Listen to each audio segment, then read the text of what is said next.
morning, dear students. I am Sunil Dutt from शिक्षा भारती विद्या निकेतन। प्रिय विद्यार्थियों, जैसा कि आपको पता है कि हमारी ऑनलाइन क्लासेस शुरू हो चुकी है, तो आज हम उसी सिलसिले में हमारा जो पब्लिक एडमिनिस्ट्रेशन का फर्स्ट चैप्टर है, जिसका नाम है मुख्य कार्यपालिका, उसके बारे में बातें करेंगे। प्रिय विद्यार्थियों, जैसा कि आपको पता है कि सरकार के 3 अंग होते हैं: विधानपालिका, कार्यपालिका और न्यायपालिका।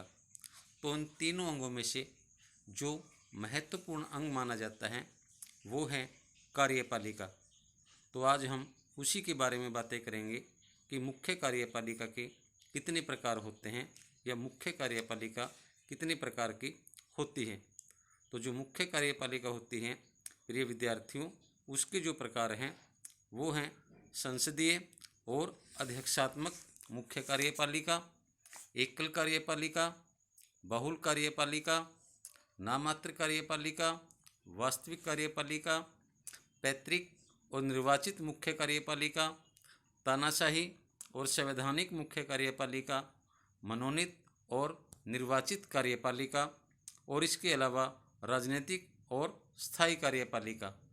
तो प्रिय विद्यार्थियों, आपको पता होना चाहिए कि अलग अलग देशों में अलग अलग तरह की कार्यपालिका होती है। जैसे शुरू में जो हमने बोला था कि संसदीय और अध्यक्षात्मक कार्यपालिका, तो इसका क्या मतलब है? जिस देश में संसदीय शासन प्रणाली प्रचलित होती है वहाँ मंत्रिमंडल मुख्य कार्यपालिका होता है और मंत्रिमंडल का अध्यक्ष प्रधानमंत्री होता है और वह संसद के प्रति उत्तरदायी होता है।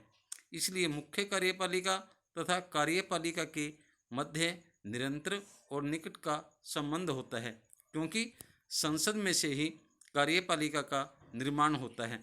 भारत और इंग्लैंड इस प्रकार की मुख्य कार्यपालिका के उदाहरण हैं।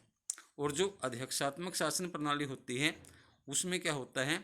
उसमें राष्ट्रपति मुख्य कार्यपालिका होता है। राष्ट्रपति न तो संसद का सदस्य होता है और न ही वो संसद के प्रति उत्तरदायी होता है।